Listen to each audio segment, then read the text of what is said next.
Hola amigos, ¿cómo están? Qué alegría estén con nosotros en su programa del Libro del Cielo.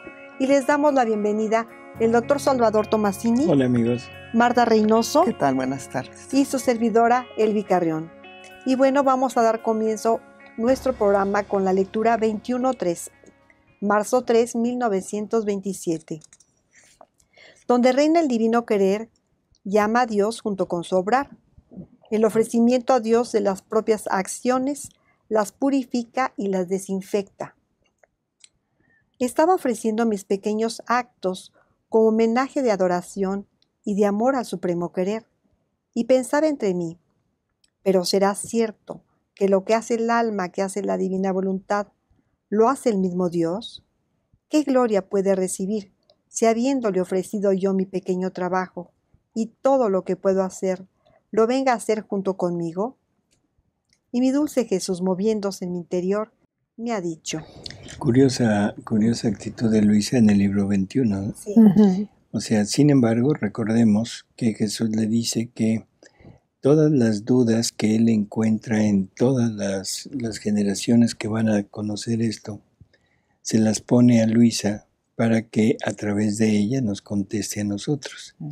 Entonces no lo veamos exactamente como una duda de Luisa, sino más bien veámoslo como una duda nuestra que Jesús la pone en Luisa para estarnos contestando.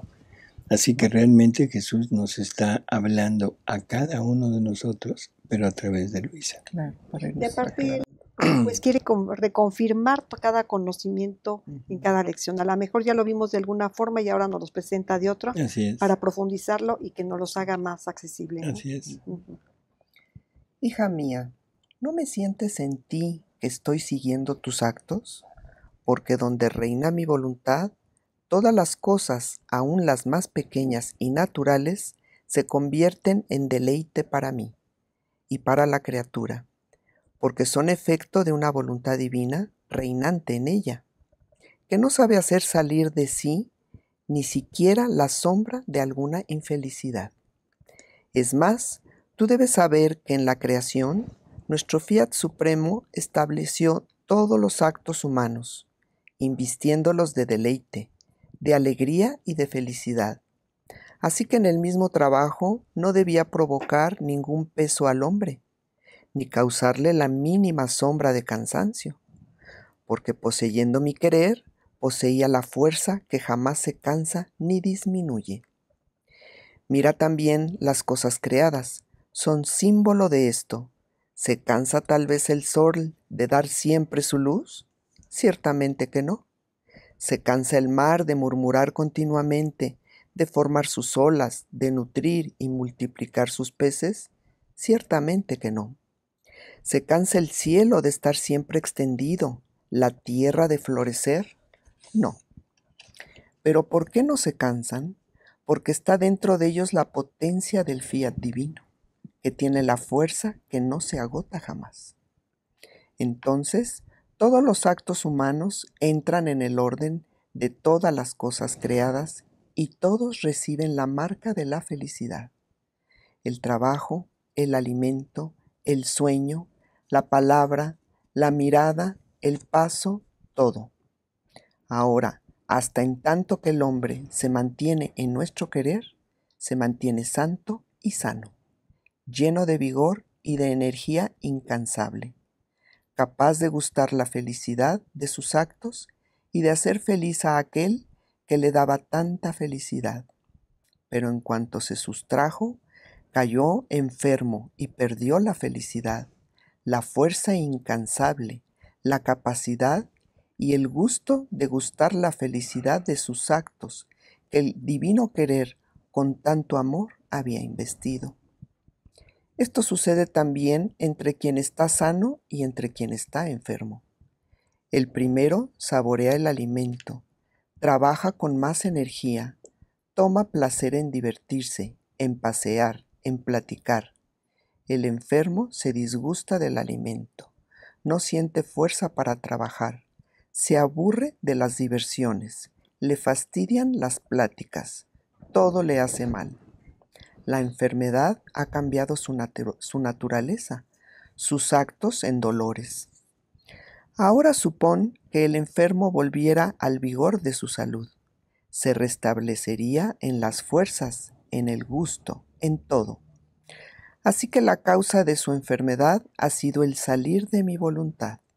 El regresar y hacerla reinar será causa de que regrese el orden de la felicidad en los actos humanos y hacer que mi voluntad tome su actitud en los actos de la criatura. Y en cuanto ofrece su trabajo, el alimento que toma y todo lo que hace, desde dentro de aquellos actos humanos, brota la felicidad puesta por mi querer en esos actos, y sube a su Creador para darle la gloria de su felicidad. He aquí porque donde reina mi voluntad, no solo me llama junto con ella a obrar, sino que me da el honor, la gloria de aquella felicidad con la cual investimos los actos humanos. Y aunque la criatura no poseyese toda la plenitud de la unidad de la luz de mi voluntad, con tal de que ofrezca todos sus actos a su Creador como homenaje y adoración, como la enferma es ella, no Dios, Dios recibe la gloria de la felicidad de sus actos humanos.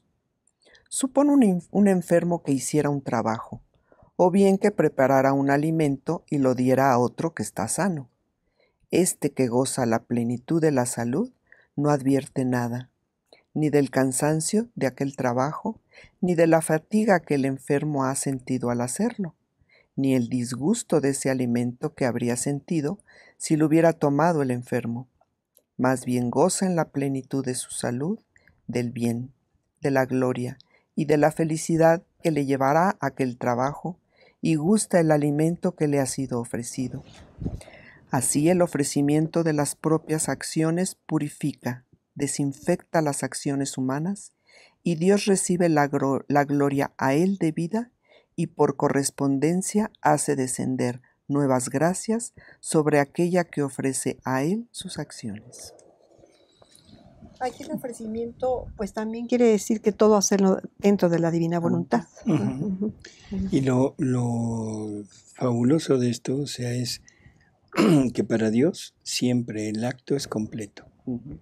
O sea, no importa cómo lo hagamos, qué tanto conozcamos, qué tanto estemos plenamente en la divina voluntad, con tal de que lo ofrezcamos, que la intención sea ofrecerlo y desde la divina voluntad, en ese momento Dios recibe todo, la plenitud de un acto divino.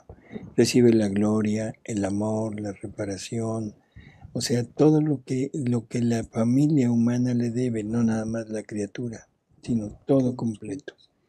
La criatura es la que recibe, pero dependiendo de su estado, dependiendo de hasta dónde sabe, dependiendo de si realmente está muy concentrada, muy atenta o no.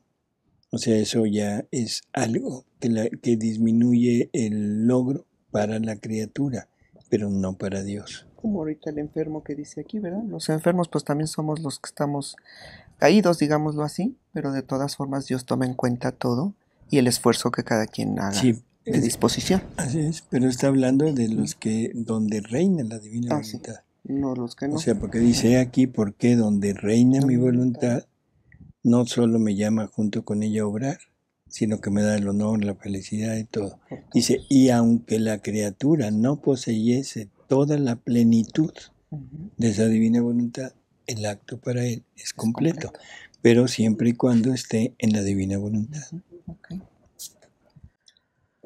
Continuamos con la siguiente, que es la 21.4, marzo 5, 1927. Cómo la firmeza en el bien es solo de Dios, el cual habiendo hecho una vez un acto, éste no cesa más. Efectos de la firmeza.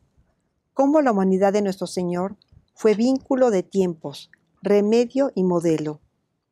Cómo quiere a salvo los derechos del querer divino.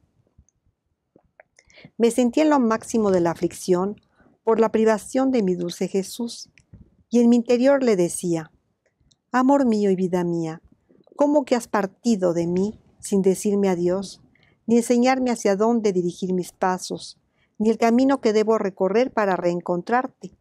Más bien, me parece que tú mismo me has obstaculizado los caminos para no dejarte encontrar. Y por cuanto pueda girar y llamarte, tú no me escuchas. Los caminos están cerrados, y yo, extenuada por el cansancio, estoy obligada a detenerme, y lloro por aquel que a cualquier costo quisiera encontrar y no encuentro. Ah, Jesús, Jesús, regresa, ven aquella que no puede vivir sin ti. Pero mientras desahogaba mi dolor, apenas se ha movido en mi interior, y yo al sentir que se movía, le he dicho: mi Jesús, vida mía, ¿por qué me haces tanto esperar hasta no poder más? Si te haces ver es apenas como relámpago, y sin decirme nada se hace más oscuro que antes, y yo quedo más en mis desvaríos. Y delirando de dolor te busco, te llamo, pero en vano te espero. Y Jesús, compadeciéndome, me ha dicho. Nuevamente lo busca en todas partes y está dentro de ella, ¿eh? Muy repetitivo que es, ¿verdad? Uh-huh. Hija mía, no temas, estoy aquí contigo. Lo que quiero es que jamás salgas de dentro de mi voluntad, que siempre continúes tus actos sin apartarte jamás de los confines del reino del Fiat Supremo. Y esto te dará la firmeza que te asemejará a tu Creador, el cual, habiendo hecho una vez un acto, ese acto tiene vida continua sin cesar jamás. Un acto siempre continuado es solo de Dios, el cual no sufre interrupciones en sus actos. Por eso nuestra firmeza es inquebrantable, y extendiéndose donde quiera con nuestra inmensidad, vuelve sin interrupción nuestros actos. Y donde quiera que nos apoyamos, encontramos nuestra firmeza, que nos hace el más grande honor, nos hace conocer como el ente supremo, creador de todo, y vuelve inquebrantable nuestro ser y nuestros actos. Porque donde quiera que queremos apoyarnos, encontramos nuestra firmeza que todo sostiene. Hija mía, la firmeza es naturaleza y dote divina, y es justo que demos esta participación y dote de naturaleza divina a quien debe ser hija de nuestro fiat divino y vivir en nuestro reino. Así que el continuar tus actos en él sin interrumpirlos jamás hace conocer que ya estás en posesión de la dote de nuestra firmeza. ¿Cuántas cosas dice la firmeza? Dice que el alma se mueve solo por Dios. Dice que se mueve con razón y con puro amor, no con pasión e interés propio. Dice que conoce el bien que hace y por eso se mantiene firme en él sin interrumpirlo jamás. La firmeza dice con caracteres imborrables: aquí está el dedo de Dios, por eso sé firme en tus actos y tendrás nuestra firmeza divina en tu obrar. ¿Cómo nos dice que tus actos tienen que ser continuos? Siempre. Uh-huh. Y la fuerza que Él nos da para seguir, ¿verdad? Uh-huh. Pues, y lo que dice al principio creo que es ese acto es solamente de Dios. Así Uh-huh. es ¿Sí? solo de Dios. Dice, un acto siempre continuado es solo de Dios. Uh-huh. Y ese solo de Dios ahora nos lo puede comunicar a través de la vida en la divina voluntad y volvernos un acto siempre continuado para asemejarnos a Él. Uh-huh. Después de esto, continuaba mis actos en el supremo querer, y llegando al punto de seguir los actos de Jesús desde que fue concebido en el seno de la Inmaculada Reina hasta que murió sobre la cruz, mi amable Jesús, haciéndose oír de nuevo en mi interior, me ha dicho. Aquí otro giro de Luisa, ¿verdad? Ahora en la redención. La reina. Uh-huh. Hija mía, mi humanidad vino a la tierra como en medio de los tiempos, para reunir el pasado, cuando la plenitud de mi voluntad reinaba en el hombre. En la creación todo era suyo, donde quiera que tenía su reino, su vida obrante y divina, y yo encerré en mí esta plenitud de mi querer divino, y vinculando los presentes me hice primer modelo para formar los remedios que se requerían, las ayudas, las enseñanzas que se necesitaban para curarlos. y después vinculaba a los futuros a la plenitud de aquella voluntad divina que reinaba en los primeros tiempos de la creación. Así que mi venida a la tierra fue vínculo de reunión de los tiempos, fue remedio para formar este vínculo, para hacer que el reino del fiat divino pudiera regresar en medio de las criaturas. Fue modelo que hacía para todos, los que modelando se quedaban reanudados en los vínculos hechos por mí.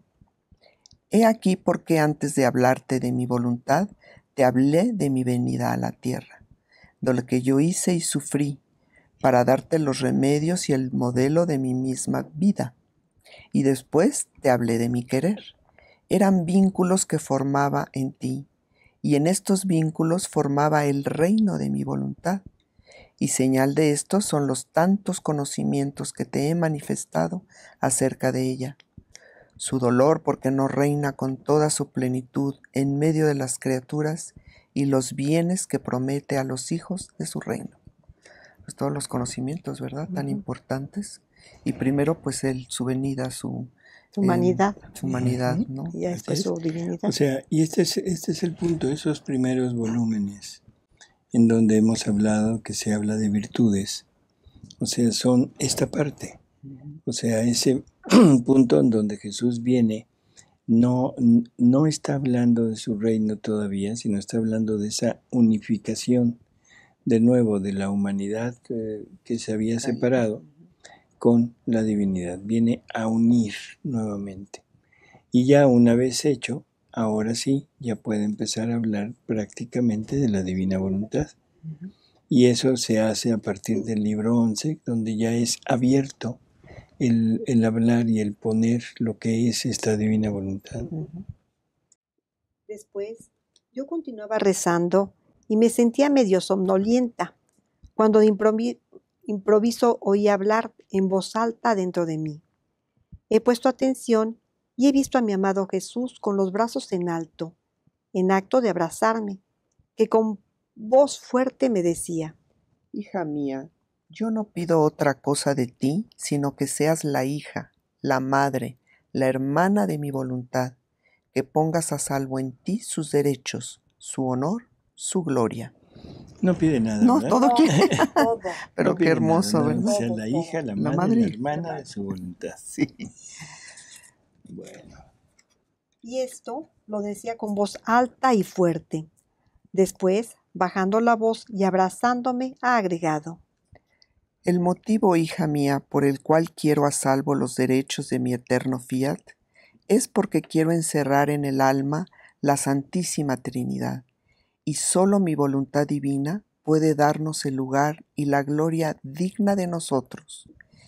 Y solo...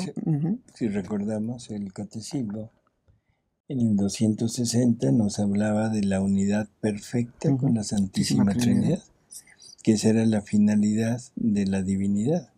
Dice el fin último de la divinidad, de la economía, decía, de la economía divina, es la unidad perfecta del alma con la divina Trinidad, la Santísima Trinidad. Y quiere que el alma sea todo para él, ¿verdad? Hermana, madre, ¿qué dice aquí? Hermana, hija, todo. madre, Sí. Y aparte que sea otro Jesús. O sea, quiere recibir todo de la criatura. Todo, ¿no? Así es. Dice, y solo mi voluntad divina puede darnos el lugar y la gloria digna de nosotros. Y solo por medio de ella podemos obrar libremente y extender en ti todo el bien de la creación, formar cosas aún más bellas, porque con nuestra voluntad en el alma podemos todo. Sin ella nos faltaría el lugar donde ponernos y donde extender nuestras obras. Por lo tanto, no siendo libres, permanecemos en nuestros apartamentos celestiales. Sucede como a un rey que, amando con amor excesivo a un súbdito suyo, quiere abajarse a hacer vida en su pequeño tugurio. Pero quiere ser libre, quiere poner en el pequeño tugurio sus cosas reales, quiere mandar, quiere que coma junto con él sus buenos y delicados alimentos. En suma, quiere hacer su vida de rey, Pero el súbdito no quiere que el rey ponga sus cosas reales, ni que mande, ni quiere adaptarse a los alimentos del rey. El rey no se siente libre, y por amor de la libertad se vuelve a su palacio real. Donde no reina mi voluntad, no soy libre. La voluntad humana pone continua oposición a la mía, y por eso, no teniendo a salvo nuestros derechos, no podemos reinar, y por eso no estamos en nuestra morada real. Nos estamos en nuestra morada real, sí. O sea, qué increíble, ¿verdad? Ujú. O sea, y es hermoso ver, o sea, quiere abajarse, ahí sí se abaja a habitar en nosotros. O sea, ¿y por qué se abaja? Bueno, porque somos realmente criaturas que hemos perdido prácticamente la parte fundamental, que es la divina voluntad. Sin embargo, Él no se opone a hacer vida en nosotros, aunque sea una vida mística, como es en la redención, pero todo con la finalidad de llegar al reino de la divina voluntad, ¿no? Como dice, ¿no? Que como nos da la libertad, si el súbdito no quiere, pues ahí se queda en su tugurio, ¿verdad? Porque le da la libertad de elegir si se quiere ir con él o no se quiere ir con él. Sí, pero y luego, si la criatura realmente quiere llegar a este punto, debe dejar, o sea, que Él mande, que Él domine, Así es. que Él haga todo lo que quiera, aunque esté en el tugurio nuestro, pero Él quiere ser el que rija todo. Claro. Si no lo dejamos, entonces Él no siente que el alma quiera estar con Él y simplemente no nos obliga, ¿no? Así Si que aceptamos, Él nos quiere enseñar, como dicen otras, sus modos, su idioma, su todo, ¿no? Su forma de vivir para que estemos con Él viviendo. Y por eso, si no lo dejamos, definitivamente Él dice, ¿saben qué? Yo aquí no me quedo, o sea, no puedo dominar, que eso es lo que Él hace, entonces se regresa a su palacio. Es realmente muy, yo digo hermoso porque no es al principio que nos eleve, ojo con eso, Él se abaja, ¿no? Sino que se baja a habitar en nosotros. En la medida que nosotros permitimos que Él empiece a habitar en nosotros y que Él domine, es en la medida en la que va igualando nuestra naturaleza a la naturaleza creada por Él para ponernos a la par con Él y poder hacer vida ya prácticamente en común. Pero bueno, eso depende de nosotros. Así es. La disposición tiene que ver mucho, ¿verdad, doctor? Así es. Mucho. Y los conocimientos también, ¿verdad? Así es.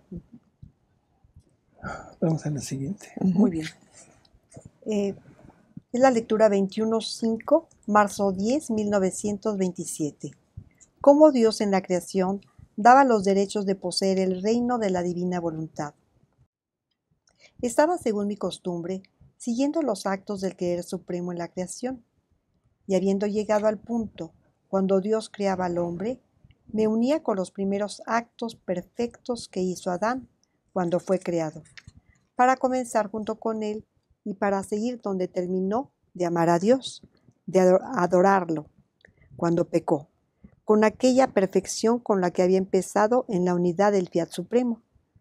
Pero mientras esto hacía, pensaba entre mí, ¿pero nosotros tenemos derecho a este reino del querer divino? Y mi dulce Jesús, moviéndose en mi interior, me ha dicho: hija mía, tú debes saber que Adán, antes de pecar, hacía sus actos en el fiat divino. Esto significaba que la Trinidad le había dado la posesión de este reino, porque para poder poseer un reino se necesita quien lo forme, quien lo done y quien lo reciba. La divinidad lo formó y lo donó. El hombre lo recibió. Así que Adán, en su primera época de la creación, poseía este reino del Fiat Supremo, y como él era la cabeza de toda la generación humana, todas las criaturas recibían el derecho de esta posesión. Y si bien Adán, con sustraerse de nuestra voluntad, perdió la posesión de este reino, porque con hacer su voluntad se puso como en estado de guerra con el eterno fiat. Y pobrecito, no teniendo fuerza suficiente para combatir, ni ejército bien provisto para poder pelear con un querer tan santo, que tenía fuerza invencible y un ejército formidable, quedó vencido y perdió el reino dado por nosotros. Mucho más que la fuerza que poseía antes era la nuestra, y le habíamos dado también nuestro ejército a su disposición. En cuanto pecó, la fuerza se volvió a nuestra fuente, y el ejército se retiró de él poniéndose a nuestra disposición. Todo esto no quitó los derechos a sus descendientes de poder readquirir el reino de mi voluntad. Gracias a Dios, ¿verdad? Que no nos quitó los derechos, Sí. porque si no, pues ya no podríamos estar aquí. Sucedió como a un rey que por una guerra pierde su reino. No habrá la probabilidad de que uno de sus hijos con otra guerra pueda readquirir el reino de su padre, que ya era suyo. Mucho más que vine yo a la tierra, el divino vencedor, para rehacer las pérdidas del hombre. Y encontrando a quien quisiese recibir este reino, le restituía la fuerza, poniendo de nuevo mi ejército a su disposición para mantener el orden, el decoro y la gloria de este reino. ¿Y cuál es este ejército? Es toda la creación, en la cual en cada cosa creada está bilocada la vida de mi voluntad, más que ejército maravilloso y formidable, para mantener la vida de este reino. El hombre podría perder la esperanza de poseer de nuevo este reino solo si viera desaparecer todo el ejército invencible de la creación. Entonces se podría decir, Dios ha retirado su voluntad de la faz de la tierra, que la vivificaba, la embellecía, la enriquecía. Ya no hay más esperanza de que el reino pueda estar en nuestra posesión. Pero hasta en tanto que la creación exista, solo es cuestión de tiempo para encontrar a aquellos que lo quieran recibir. Y además, si no se pudiera esperar la posesión del reino del fiat divino, no era necesario que yo te manifestara tantos conocimientos referentes a él, ni te habría manifestado su querer que quiere reinar, ni su dolor porque no reina. Cuando una cosa no se puede efectuar, es inútil hablar de ella. Por lo tanto, no habría tenido ningún interés de decir tantas cosas respecto a mi voluntad divina. Así que el solo hablar de ella es señal de que quiero que regrese su posesión. Doctor, en una de las lecturas que acabamos de leer en el libro, en el volumen 20, Jesús pone a luchar a Luisa con él. Y Luisa pues está muy temerosa, pero después pues ya Jesús la anima, exacto, y sabe que sí puede luchar con Jesús y es con los conocimientos. Aquí se puede decir que lo que lo hizo caer a Adán, porque él tenía la ciencia infusa, es el pecado, que no lo tuvo Luisa, ¿no? El pecado fue lo que a él lo hizo caer, entonces por eso ya no venció, y Luisa no tuvo ese obstáculo, se puede decir, y entonces sí podía, se puede decir, luchar con Jesús, ¿no? En esos conocimientos, ¿no? En la divina voluntad. Así es, sí, o sea, la desobediencia, la falta de amor fue lo que tiró a Adán. Y en el momento que hay esa falta de amor, en ese momento se pierde prácticamente la divina voluntad y Adán queda como un hombre caído, como un hombre sin todo lo que Dios le había dado. Entonces la criatura tiene que tener mucho cuidado si quiere vivir en la divina voluntad de no caer en el pecado. Así es. ¿No? O sea, eso es forzoso. Voluntad humana. Y yo quisiera aclarar un poquito. Está diciendo pecado. Y nosotros por pecado entendemos una acción que va en contra de todo lo mandado por Dios. Y no es así. Jesús nos dice que el querer humano es pecado. ¿Sí? Exacto.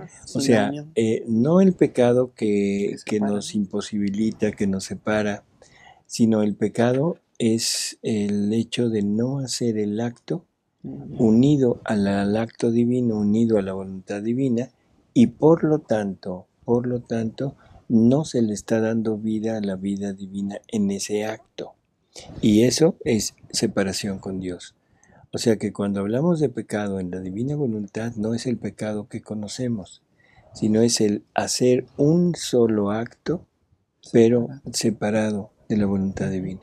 ¿De acuerdo? De acuerdo. Pues amigos, muchísimas gracias por haber estado con nosotros. Gracias, Martita. Gracias, doctor. Buenas Y noches. nos vemos en el siguiente programa. Muchas gracias, Gracias, Paris. amigos. Hasta luego, amigos. Hasta luego.